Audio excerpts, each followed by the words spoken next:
Zeftar stood on the bridge of the ethereal dawn, watching the stars through the massive viewing window. His blue skin had small patterns that glowed softly when he was thinking hard. Today, those patterns were very bright. He was the lead diplomat for the Altherian people, and he had an important job to do. The Galactic Council had sent him to meet a new species called humans. These creatures had recently discovered faster-than-light travel, and were now exploring space beyond their home planet. It was Zeftar's job to decide if they were ready to join the peaceful community of space-traveling species. "Sir, we are getting close to the meeting point," said his assistant Vexra. She was younger than Zeftar and had never done first contact work before. Her patterns were flickering with excitement and worry. Zeftar nodded. He had done this kind of work for over 200 years. Most new species were easy to understand. They were either very advanced and peaceful, or they were too primitive to be dangerous. The reports about humans suggested they were somewhere in between, which made things interesting. The ship's computer made a soft sound. "Unknown vessel approaching. They are sending a communication signal. Put it on the main screen," Zeftar ordered. The screen showed a human male with short brown hair and serious eyes. He wore a dark blue uniform with small metal badges on it. The human looked directly at the camera when he spoke. "This is Captain Jake Morrison of the Earth vessel Defiant. We received your message about wanting to meet. We are ready to talk, but we want to keep this meeting in neutral space." Zeftar was surprised. Most new species were either very afraid during first contact or very excited. This human seemed calm and careful. "Captain Morrison, I am Zeftar of the Althurian Diplomatic Corps. We appreciate your willingness to meet. We will stay in neutral space as you requested." "Good. We will meet you at the coordinates you sent." Defiant out, the screen went dark. Vexra looked at Zeftar with confusion. They seemed very direct. Yes, they did. Zeftar made notes on his tablet. Most species used flowery language and formal greetings during first contact. The humans had been polite but brief. This was already different from what he expected. 2 hours later, both ships floated in empty space between star systems. The human ship was much smaller than the ethereal dawn, but it looked solid and well-built. Zeftar could see weapon ports along its hull, which was normal for ships that traveled in dangerous areas. Captain Morrison came aboard the Althurian ship with 2 other humans. One was a woman with long black hair who wore the same type of uniform. The other was a man in a different uniform that had more decorations on it. "Captain Morrison, welcome aboard," Zeftar said, using the universal translator. "I am honored to meet you." Morrison shook Zeftar's hand, which was a human greeting Zeftar had read about. "Thank you for meeting with us. This is Commander Lisa Brooks, my second in command, and this is Colonel Ryan Hayes from our diplomatic corps." Zeftar led them to a conference room where they could talk comfortably. The humans looked around at everything with sharp eyes, but they didn't seem afraid. They were studying the ship the same way Zeftar was studying them. "Your species has recently developed faster-than-light travel," Zeftar began. "The Galactic Council likes to meet new space-traveling species to see if they want to join our community." Colonel Hayes leaned forward. "What does joining involve?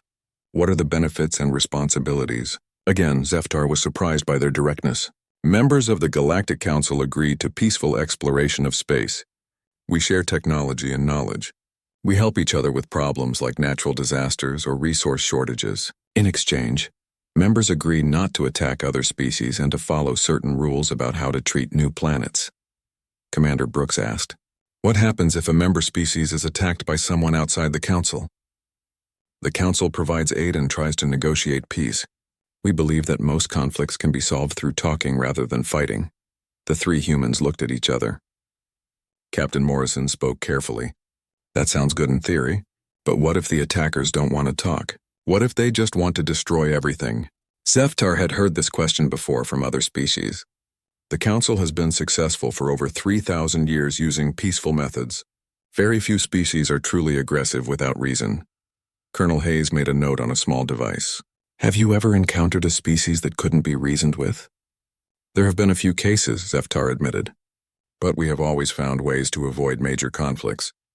The humans seemed to find this answer interesting, but not completely satisfying.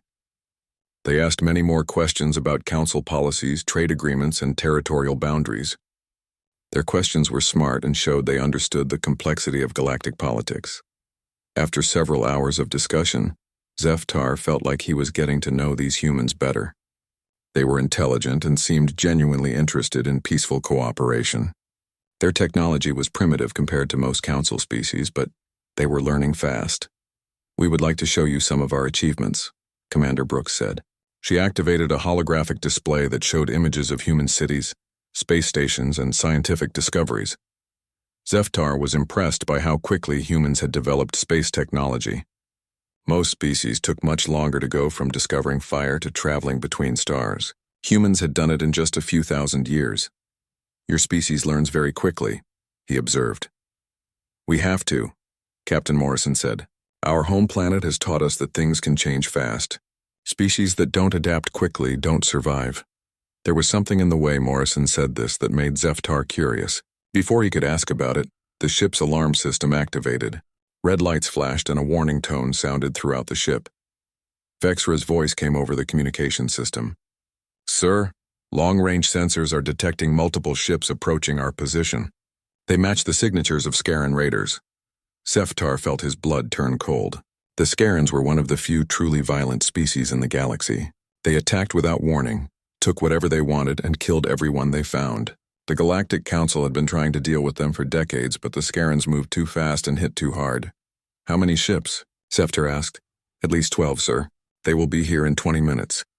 Zeftar turned to the humans. "I am very sorry, but we must leave immediately. The Scarans are extremely dangerous. They will kill everyone here if we stay." Captain Morrison stood up quickly. "How dangerous are we talking about?" "They are raiders and killers. No one has ever successfully fought them off. The only option is to run and hope they don't follow." The three humans looked at each other again. Zeftar saw something pass between them that he didn't understand. Instead of looking afraid, they looked angry. "Captain," Commander Brooks said, "we should get back to our ship." "Agreed," Morrison replied. "Colonel Hayes, contact the fleet." Zeftar was confused. "Fleet? You have more ships coming?" "We always travel in groups in dangerous areas," Morrison explained. "It's safer that way." As the humans prepared to leave, Zeftar felt he should warn them again. "Captain Morrison, I cannot stress enough how dangerous the Scarans are. They have destroyed entire colonies. The best choice is to retreat as far and as fast as possible." Morrison looked at Zeftar with those serious eyes. "Thank you for the warning. We'll handle it from here." The humans left quickly, returning to their ship. Zeftar ordered his crew to prepare for immediate departure.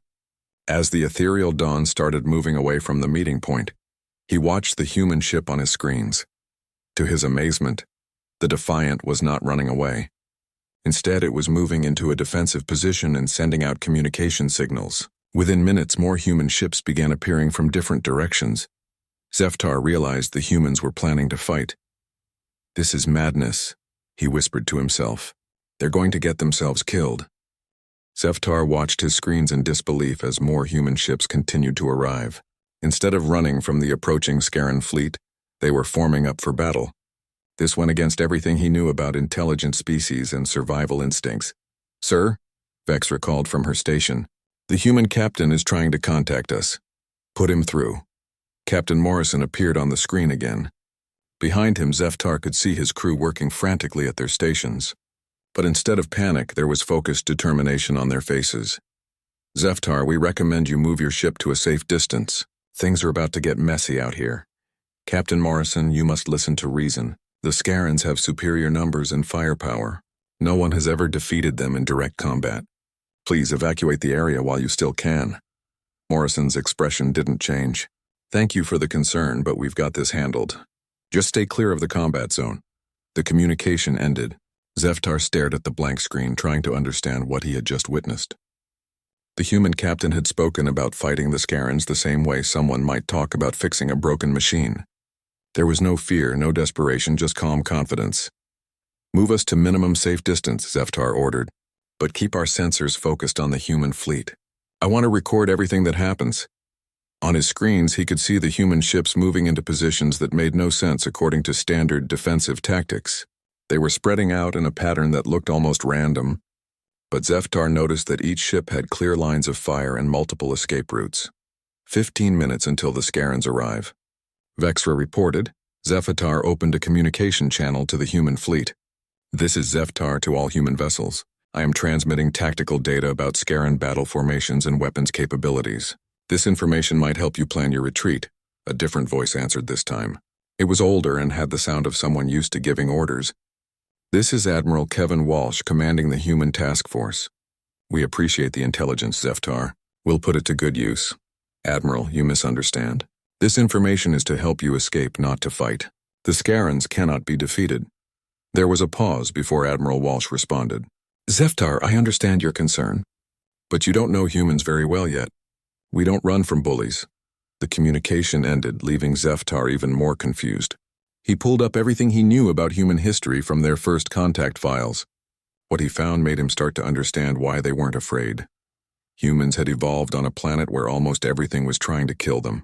Large predators, natural disasters, diseases, and even other humans had threatened their survival for millions of years. Instead of making them weak, this had made them incredibly tough and adaptable. Their history was full of wars, conflicts, and battles where small groups had defeated much larger enemies through cleverness, determination, and sheer refusal to give up. They had a saying, "Never tell me the odds." Zephytar was beginning to understand what that meant. "Sir, I'm detecting more human ships arriving," Vexra said. "They're coming from multiple directions." Zephytar looked at his tactical display. The human fleet now numbered at least 20 ships, ranging from small fighters to large cruisers. They were still outnumbered by the approaching Scarans, but not as badly as before. A new communication came in from one of the human ships. This time it was a woman's voice.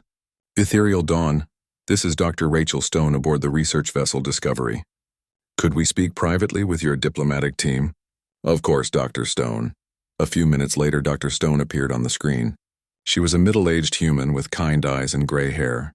She looked like a scientist, not a warrior, which made her presence in a combat zone even more puzzling.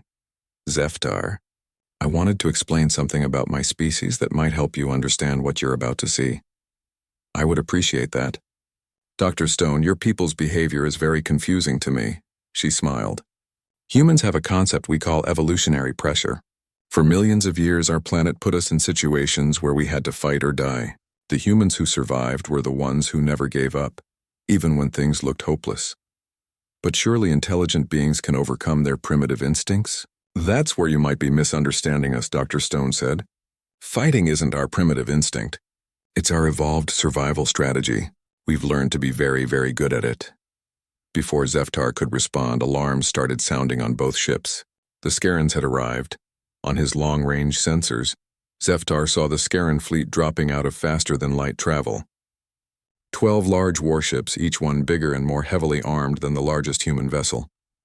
The Scarans immediately began moving toward the human fleet in their typical attack formation. "Dr. Stone, your ships are still seriously outnumbered and outgunned." "Numbers aren't everything, Zephytar. Watch and learn."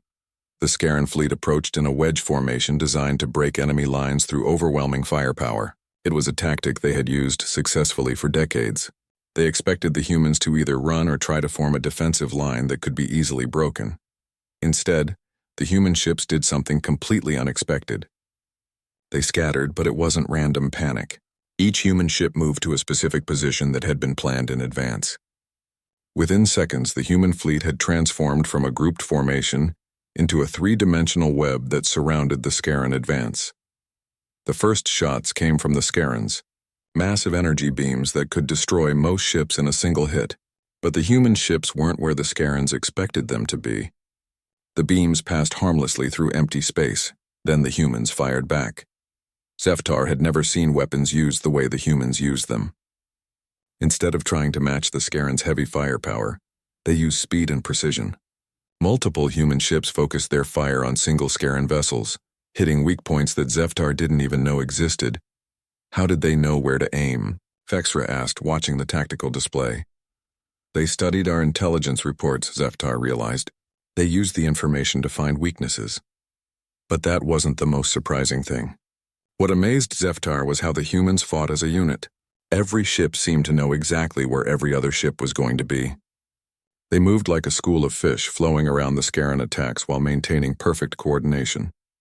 The Scarans, used to enemies who fought in predictable patterns, found themselves unable to land solid hits on targets that refused to stay still. Meanwhile, the human weapons fire was slowly but steadily damaging their ships. "This is impossible," Vexra whispered. "The Scarens are supposed to be unbeatable." Zeftar was beginning to realize that maybe the problem wasn't that the Scarens were unbeatable. Maybe the problem was that no one had ever really tried to beat them. On his communication system, he could hear pieces of human battle chatter. The voices were calm and professional, calling out target coordinates and status reports. There was no panic, no fear, just focused determination. He heard Captain Morrison's voice. "Blue Squadron, swing around and hit their port flank. Red Squadron, keep them busy from the front." Another voice responded. "Copy that, Captain. Beginning attack run now." Zeftar realized he was watching something that had never happened before in galactic history. Someone was not just fighting the Scarens, someone was winning. The battle raged for 30 minutes, and Zeftar watched something he had never seen before. The humans were not just holding their own against the Scarens. They were methodically dismantling the Raider fleet piece by piece. What disturbed him most was how the humans seemed to get better at fighting as the battle continued. When their ships took damage, instead of retreating to safety, they became more aggressive. When their friends were hurt, they fought harder. "Sir," Vexra said, her voice shaking, "one of the human ships has lost life support, but they're still fighting." Zeftar looked at his screens and saw the ship Vexra was talking about. It was venting atmosphere and had obviously lost power to several sections. Any rational crew would evacuate immediately. Instead, the human ship continued its attack run on a Scaran battlecruiser. He opened a communication channel to the damaged vessel. "Human ship, this is Zeftar. Your life support systems are failing. You need to evacuate your crew immediately," a young man's voice answered. Zeftar could hear alarms and explosions in the background. "This is Commander Tony Mitchell of the Relentless. We appreciate the concern, but we're a little busy right now." "Commander, your ship is dying. Your crew will suffocate if you don't abandon ship." "Maybe, but we'll finish our attack run first." "Mitchell out." Zeftar watched in horror and amazement as the crippled human ship continued its assault. The crew had put on emergency suits and was fighting from stations that were open to space. They fired their remaining weapons at the Scaran ship until the very last second, only launching escape pods after they had completed their mission. But that wasn't the end. The escape pods didn't flee to safety. Instead, they regrouped and began coordinated attacks on Scaran fighters using nothing but small weapons and ramming tactics. "They're insane," Vexra whispered. "No," Zeftar said slowly. "There's something else entirely."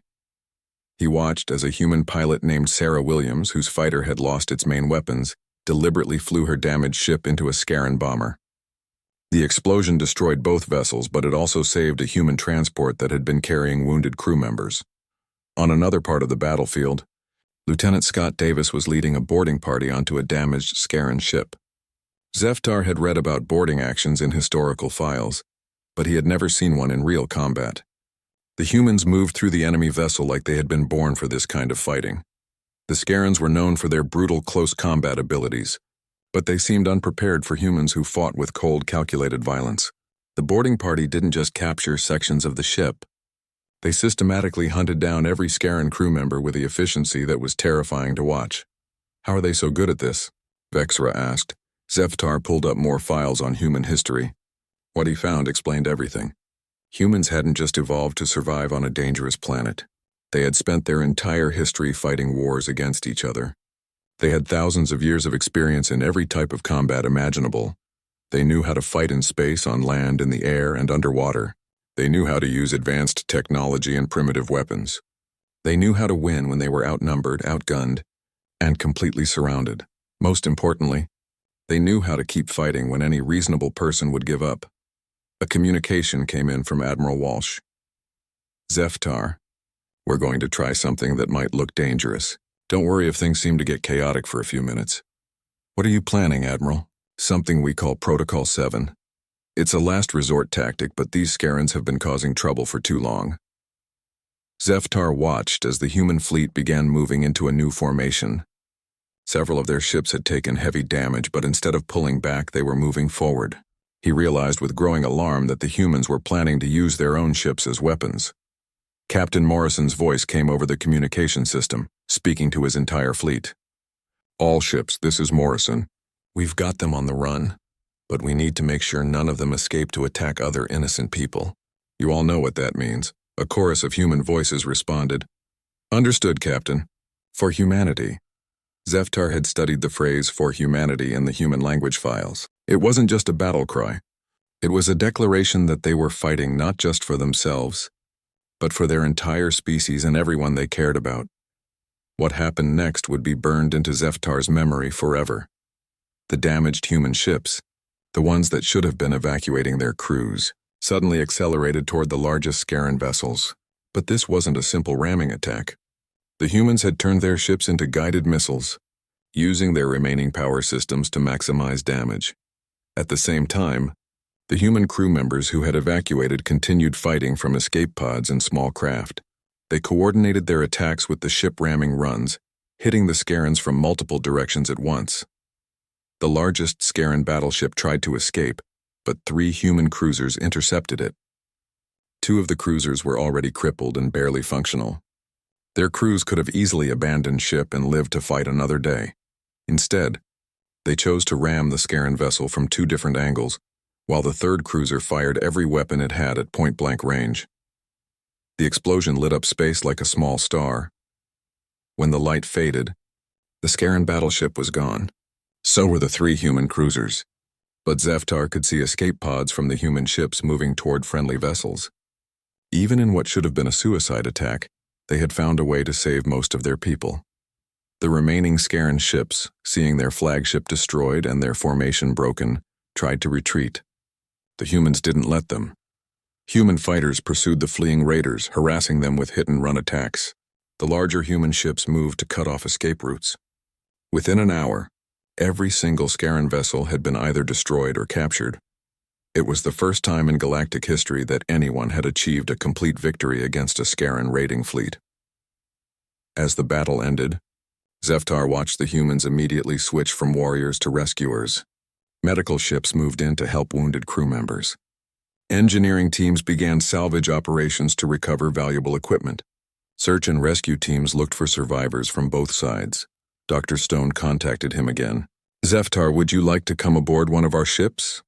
I think you might want to see how we treat prisoners of war. 20 minutes later, Zeftar found himself in the medical bay of a human ship, watching something that amazed him even more than the battle itself.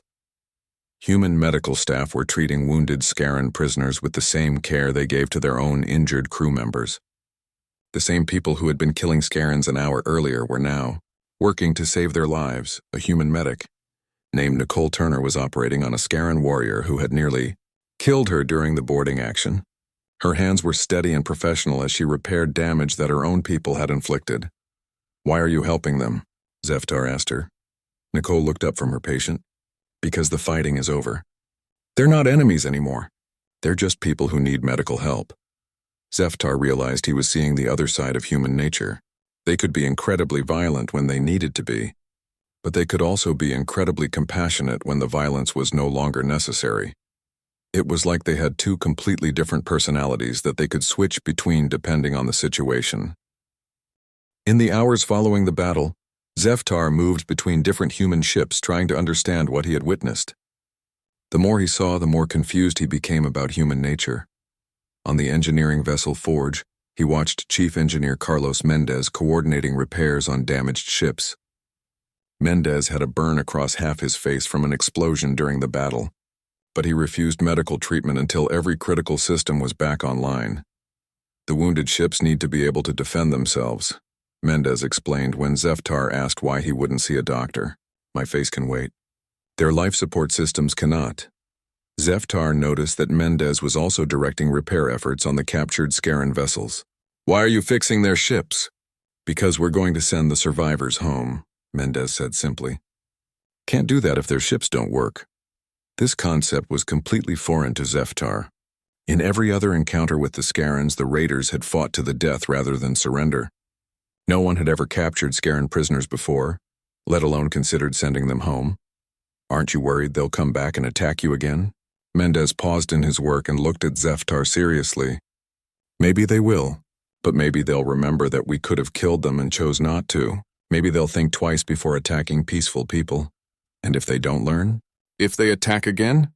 The human engineer's expression hardened slightly. Then we'll be ready for them. But we'll have given them a chance to do better.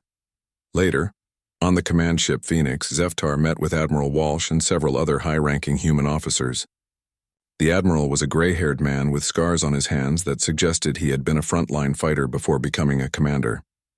"Admiral, I must ask you something that has been bothering me," Zeftar said. "How did your people become so effective at warfare? The Scarans have been raiding for decades and no one has ever defeated them so completely." Admiral Walsh exchanged glances with the other officers before answering. "We've had a lot of practice, unfortunately. Our home planet taught us some hard lessons about survival." Captain Morrison, who had joined the meeting, pulled up a holographic display showing images from human history. "We've been fighting wars for our entire recorded history. Sometimes we fought for good reasons, sometimes for bad ones. But we always learned from each conflict." The images showed battles from different time periods in human development. Ancient warriors with swords and shields, soldiers with primitive firearms, massive conflicts involving millions of people, and finally space battles between different human factions. "You fight each other?" Zeftar asked, shocked. "We used to," Morrison admitted. "For thousands of years, human nations and groups fought over resources, territory, and ideas. It was terrible and wasteful, but it also taught us things about warfare that no peaceful species would ever learn." Admiral Walsh leaned forward. "When we finally united as a species and began exploring space, we brought all that knowledge with us. We know how to fight because we've been doing it for so long. But you're also capable of great compassion," Zeftar observed. "I saw your medical teams treating Scaran prisoners with genuine care." "That's the other thing our history taught us," said Commander Brooks, who had been listening quietly. "War is horrible. It destroys lives and families and entire civilizations. So when we have to fight, we try to end it as quickly as possible. And when the fighting stops, we try to heal the damage we've caused." Dr. Stone, who had been working with the Scaran prisoners, joined the conversation. "Zeftar, I've been studying the captured Scarans, and I think I understand why they've been so successful against other species. Please explain." "Most civilized species have what we call surrender reflexes. When they're badly outnumbered or suffering heavy casualties, their instinct is to retreat and try to find a peaceful solution. The Scarans count on this. They hit hard and fast, knowing that their enemies will eventually give up rather than fight to the death." Zeftar nodded. This matched everything he knew about Galactic Council military doctrine. "But humans don't have strong surrender reflexes," Dr. Stone continued. "When we're threatened, our instinct is to fight harder. The worse the situation gets, the more determined we become. That's why you were able to defeat them," Zeftar realized. Exactly. The Scarans had never encountered a species that became more dangerous when cornered. They didn't know how to deal with enemies who refused to quit. Admiral Walsh stood up and walked to the viewing window, looking out at the debris field where the battle had taken place. "The thing is, Zeftar, we don't enjoy fighting. Most humans hate violence and war. We dream of a peaceful galaxy where conflicts are solved through negotiation and compromise." "Then why are you so good at it?"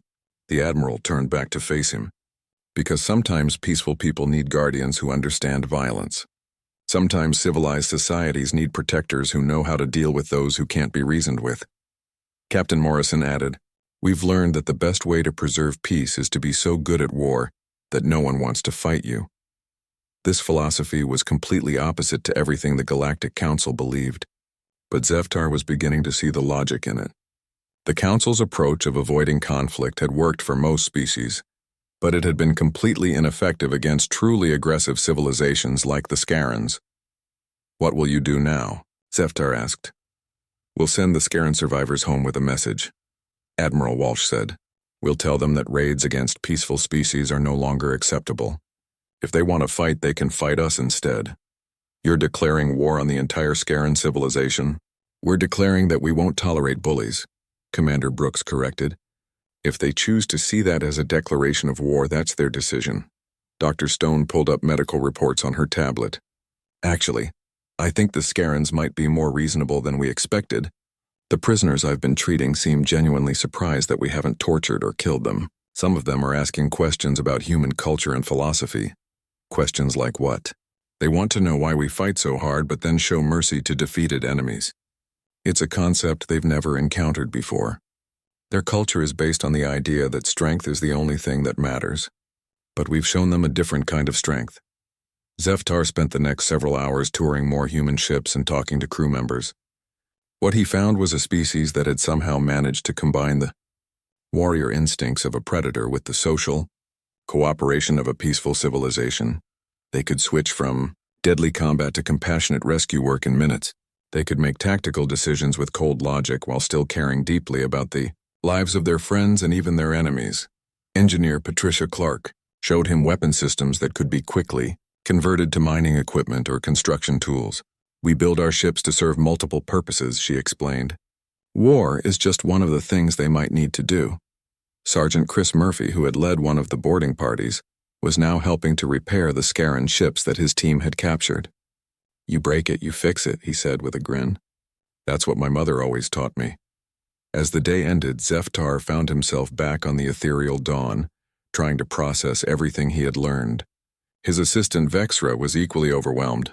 Sir, how do we write a report about this? How do we explain to the Galactic Council that we found a species that can defeat the Scarans but also shows mercy to prisoners? Zeftar looked at his notes, which filled dozens of pages.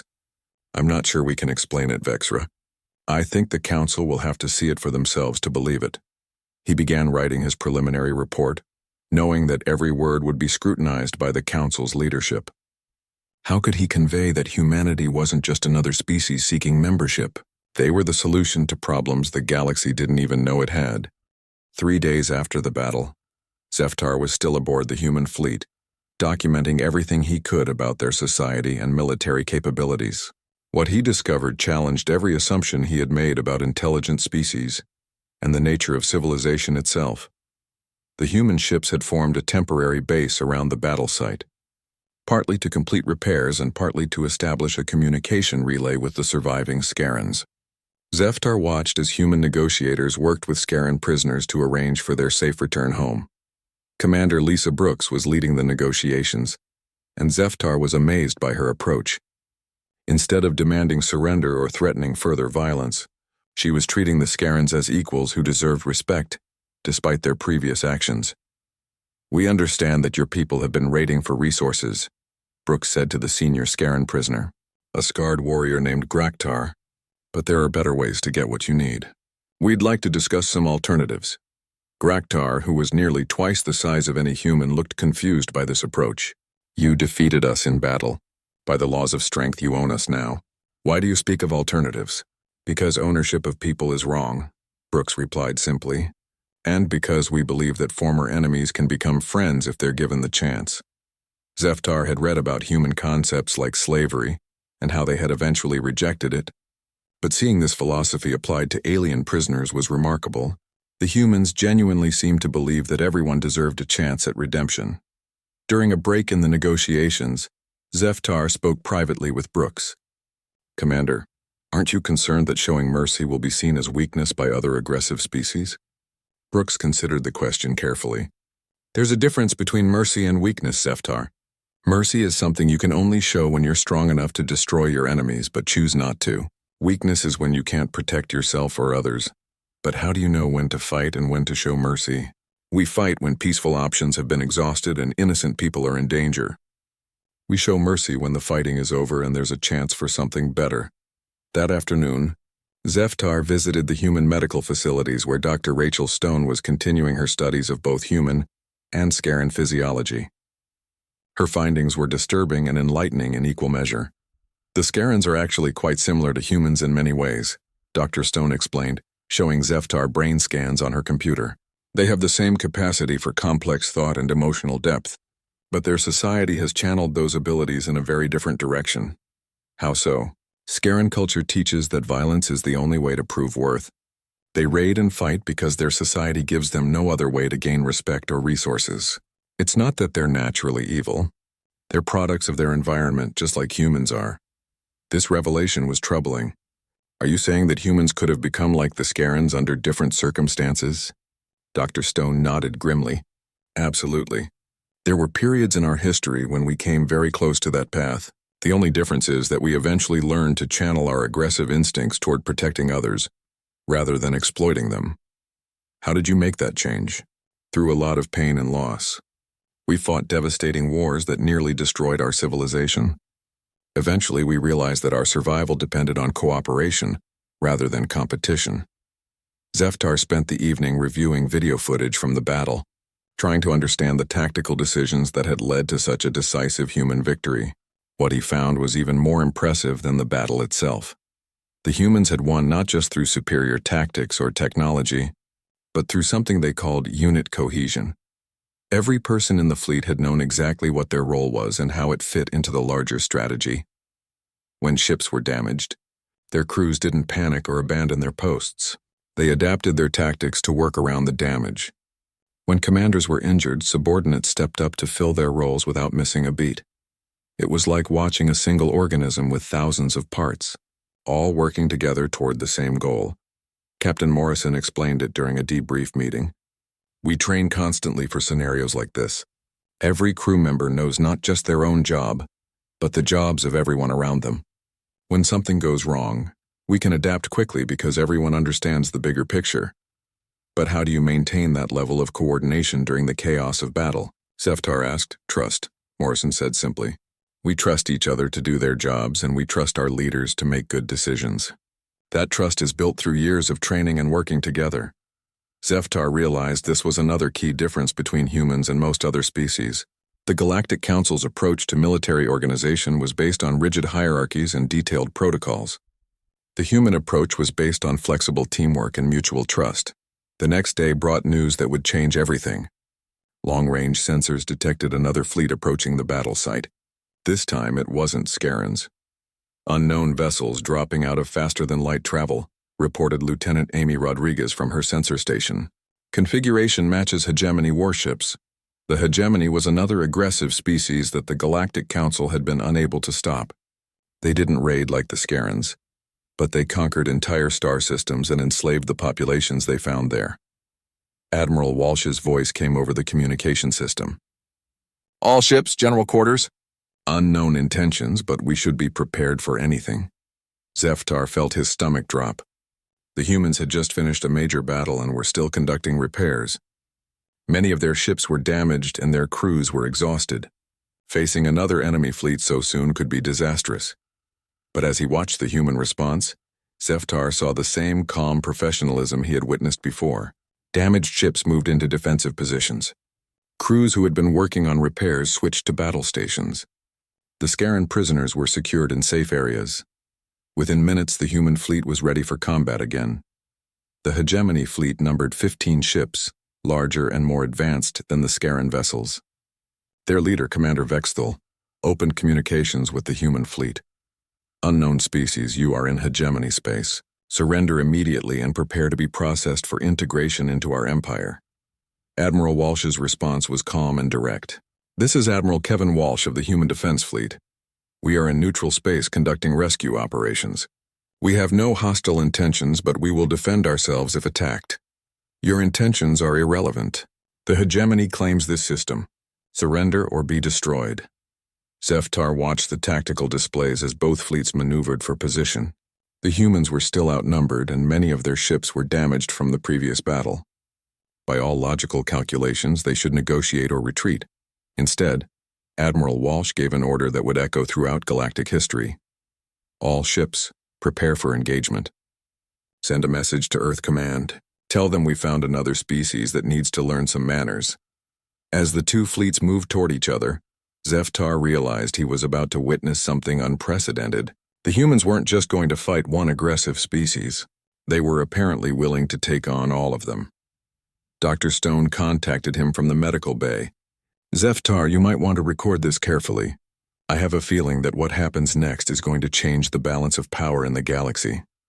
The hegemony ships opened fire first, their energy weapons blazing across space toward the human fleet. But the humans had learned from their battle with the Scarens. They were ready. What followed was a masterpiece of tactical warfare that would be studied in military academies for generations to come.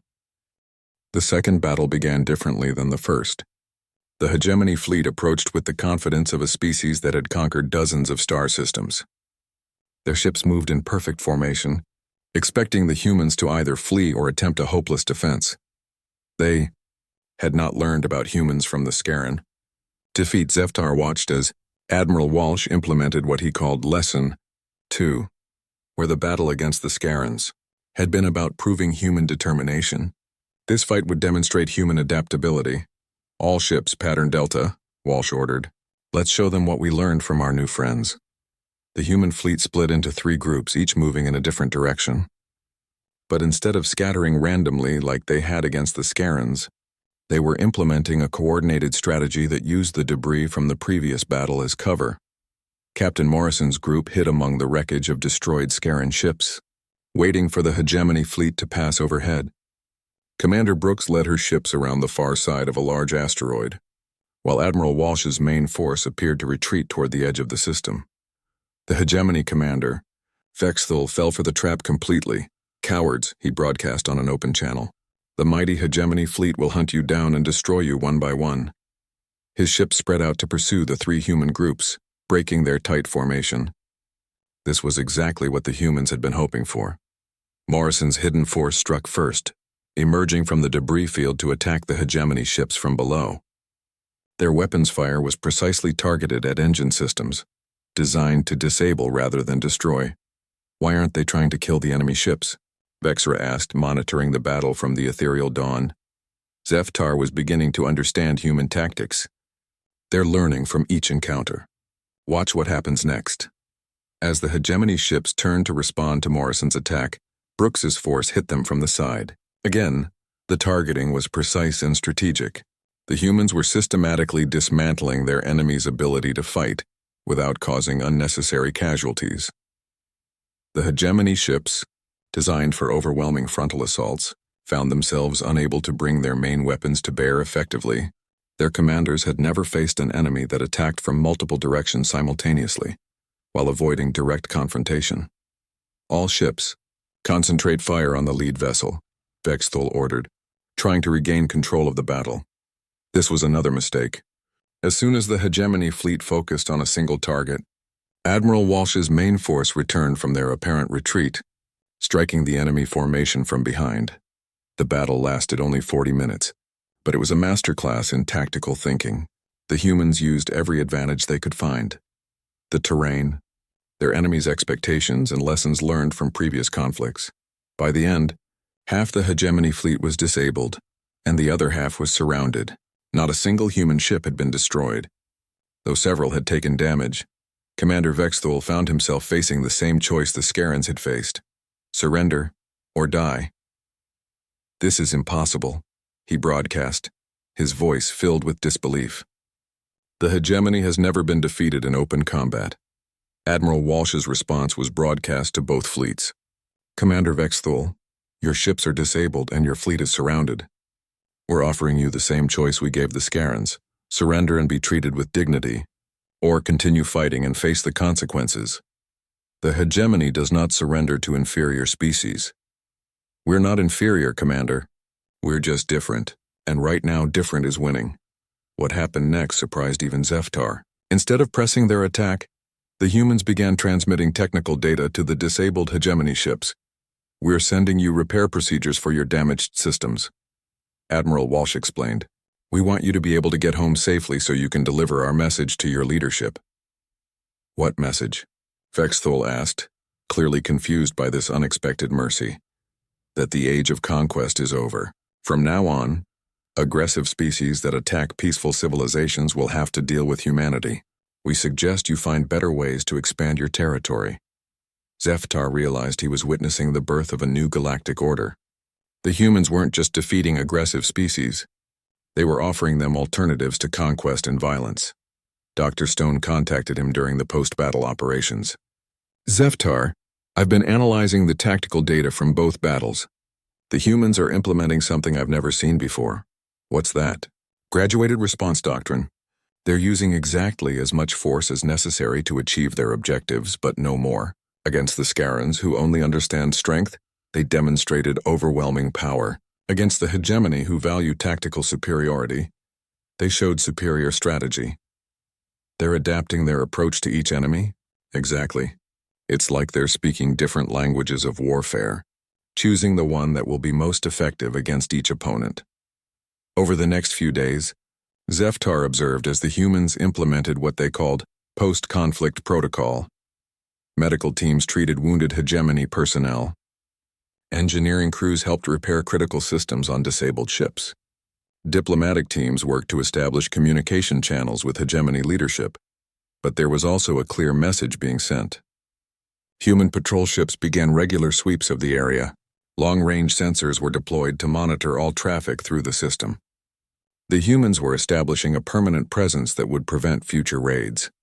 Captain Morrison explained the strategy during a briefing. We're not trying to conquer territory or build an empire.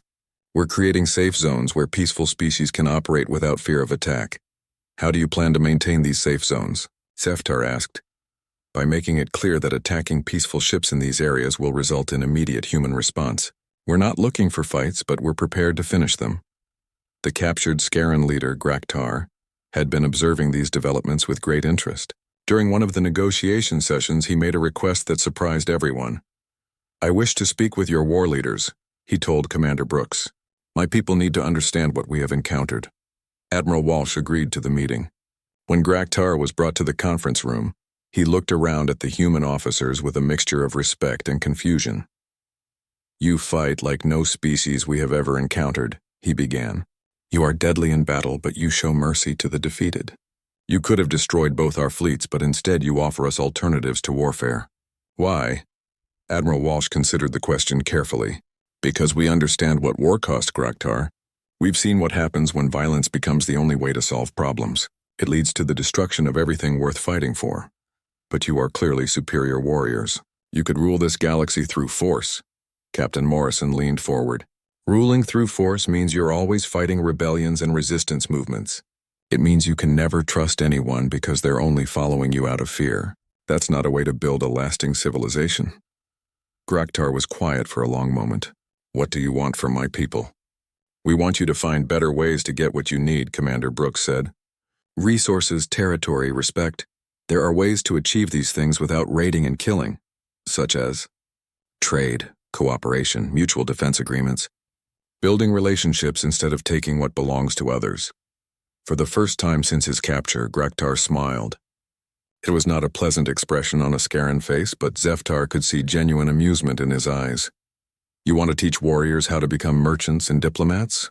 We want to teach raiders how to become builders, Admiral Walsh corrected. There's a difference. The meeting continued for several hours, with the human officers explaining concepts that were completely foreign to Scaran culture: mutually beneficial trade, cooperative defense, and peaceful conflict resolution.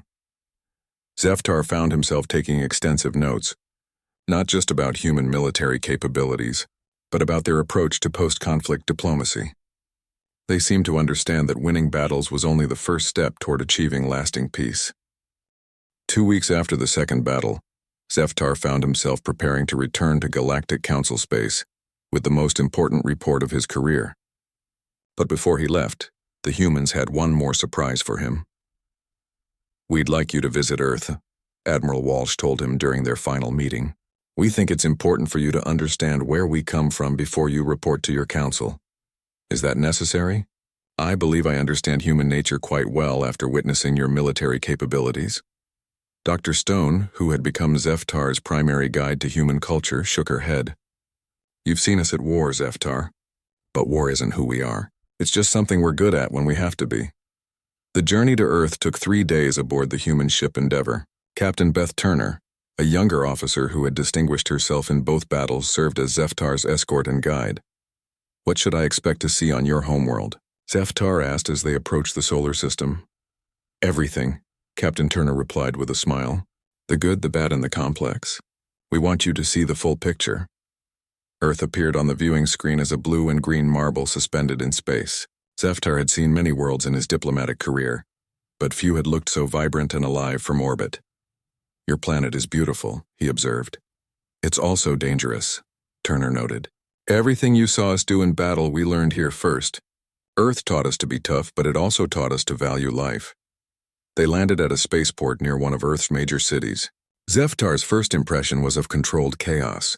Millions of humans moving in organized patterns, pursuing thousands of different activities simultaneously. "How do you coordinate so many people?" he asked. "We don't really," Turner explained. "Most of the time, humans organize themselves. We've learned that too much control from the top makes everything less efficient." They visited a hospital where Zeftar met Dr. James Kim, who had volunteered to treat wounded soldiers during Earth's last major war. "I've seen what violence does to people," Dr. Kim explained as he showed Zeftar through the medical facilities. "That's why I support our military. Not because I like fighting, but because I hate what happens when bullies aren't stopped."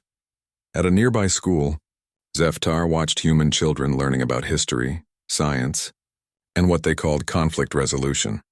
The teacher, Ms. Linda Garcia, explained their educational philosophy. "We teach our children about our past, including the terrible mistakes we've made.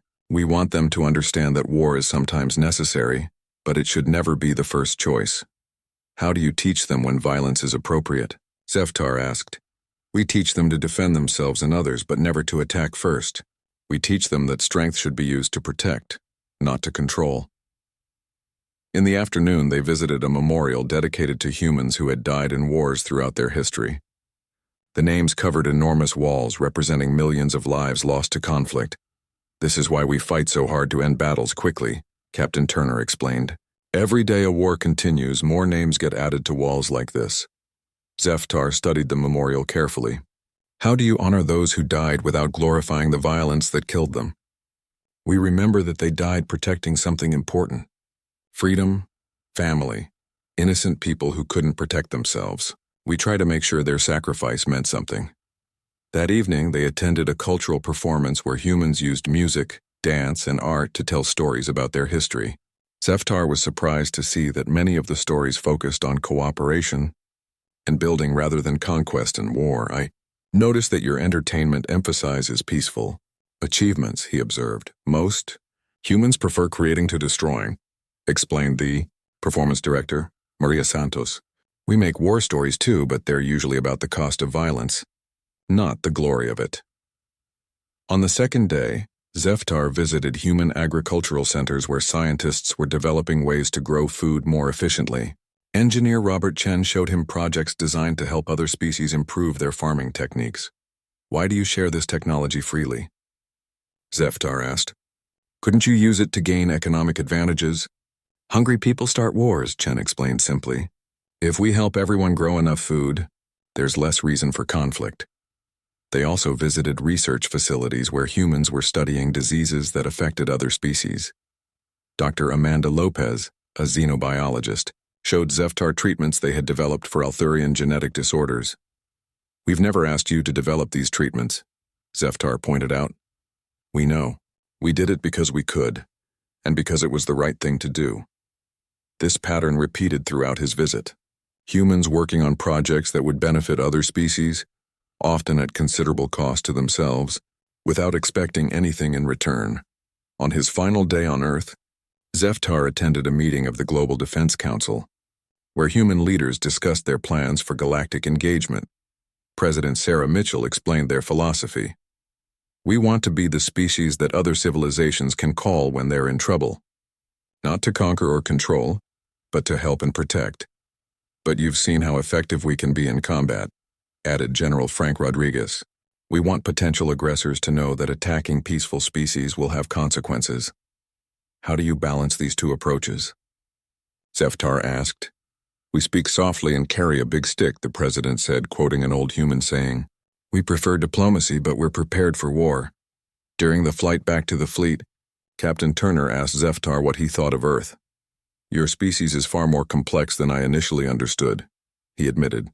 "You're simultaneously the most peaceful and most warlike people I've ever encountered."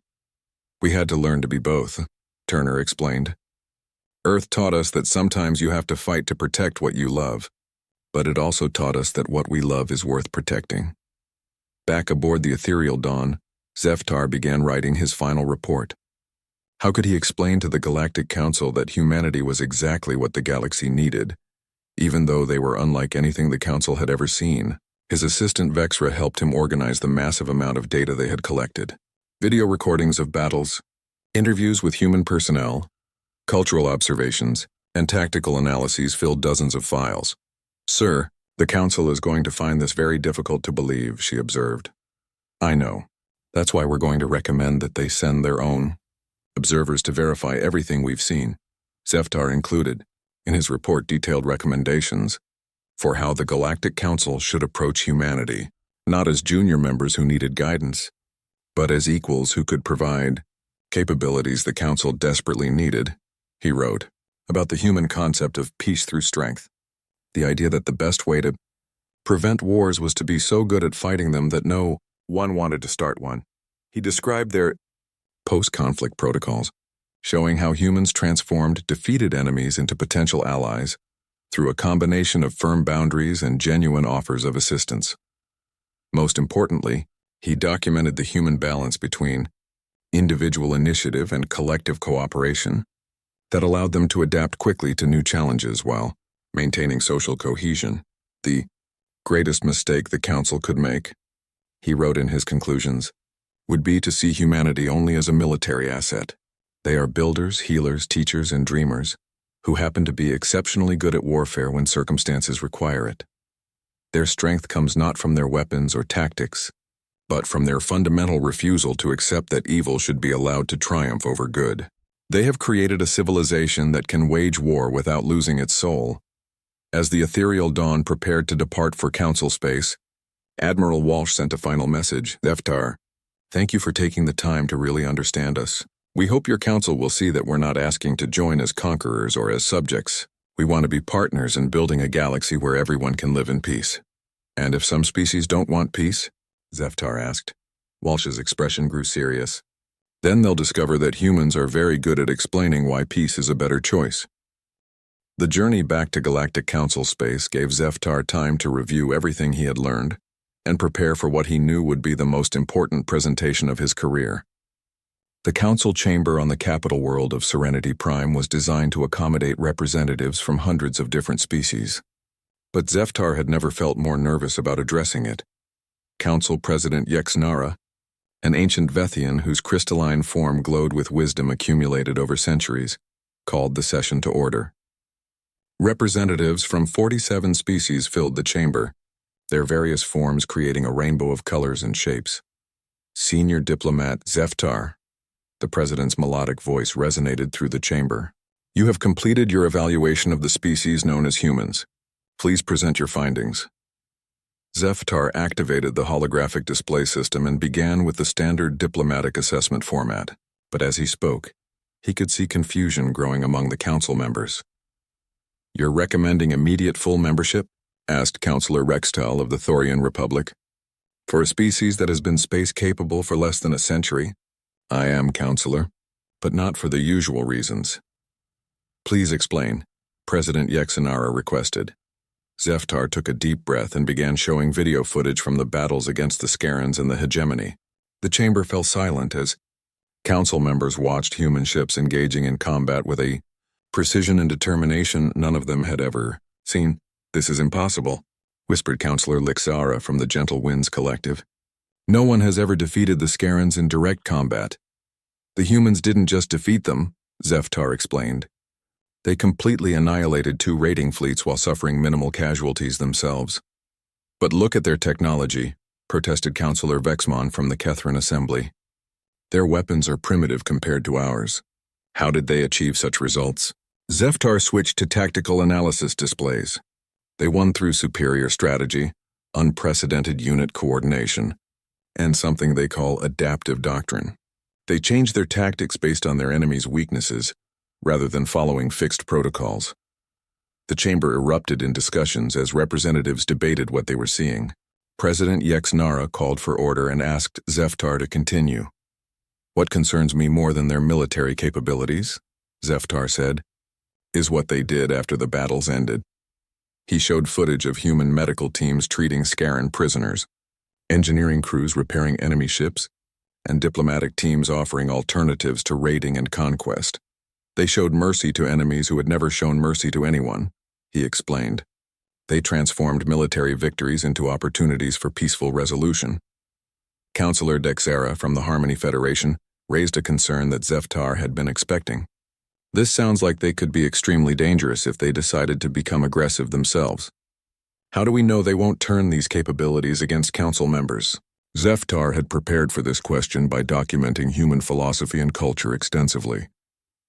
Because their entire civilization is built around the protection of the innocent and the defense of those who cannot defend themselves. They fight not to conquer, but to prevent others from being conquered. That's a very convenient claim, Counselor Rextile observed, but how can we verify it? By examining their history and their current actions, Zeftar replied. He displayed information about human society, showing their progress from a warlike species to a cooperative civilization. They spent thousands of years fighting each other, learning hard lessons about the cost of violence.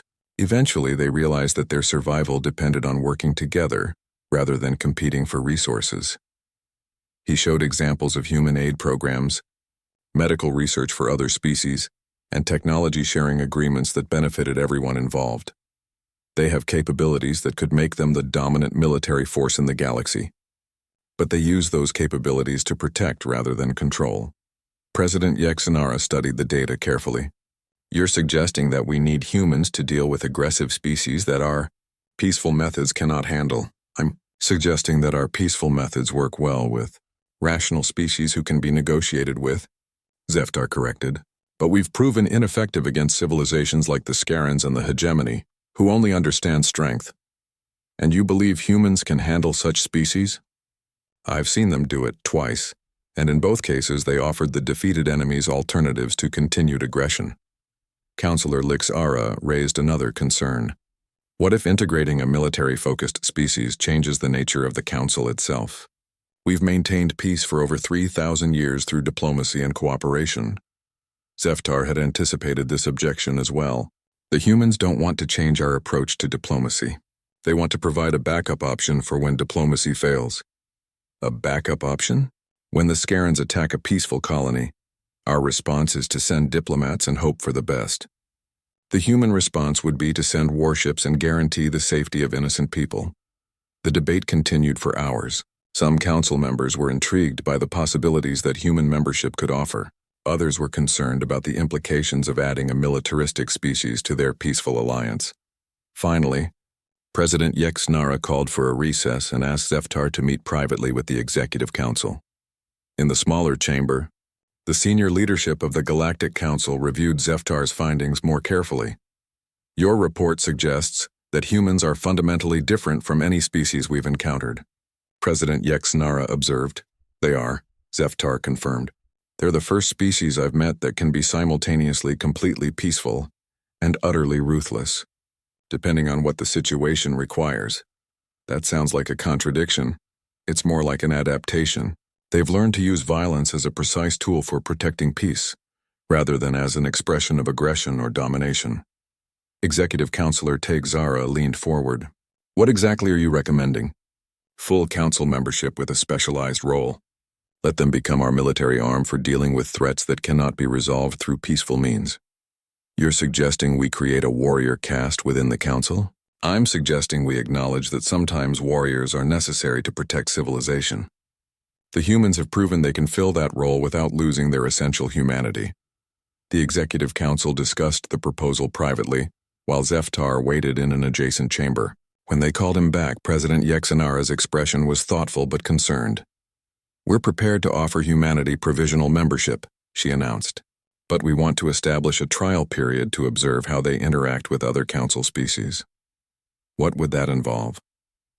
Joint operations with council forces, shared patrols in disputed territories, cultural exchanges to help other species understand human nature. Zeftar nodded. I think they would accept those terms. But I should warn you, humans don't like being tested.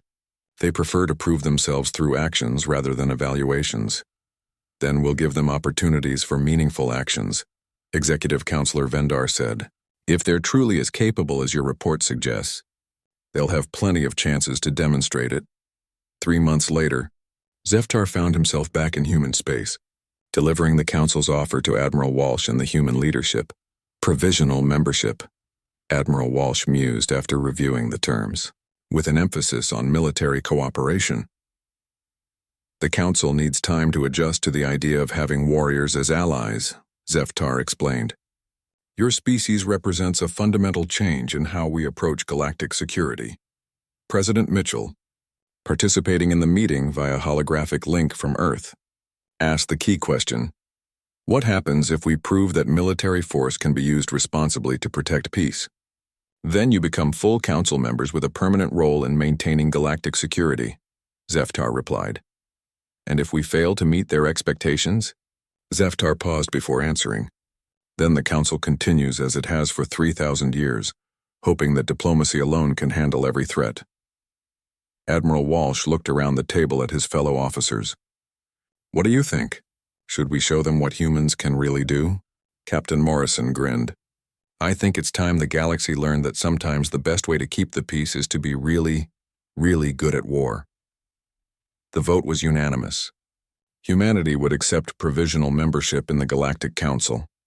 As Zeftar prepared to return to Council space with humanity's acceptance, Dr. Stone gave him a final piece of advice. Remember, Zeftar, we're not trying to change the Council's peaceful nature. We're trying to give peace the tools it needs to survive in a dangerous galaxy.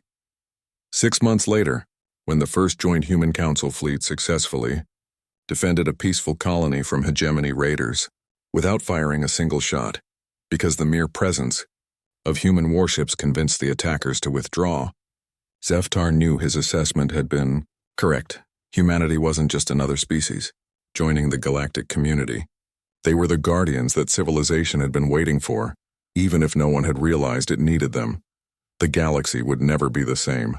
And as Zeftar watched human and council ships working together to build a safer, more secure future, he realized that was exactly what everyone needed.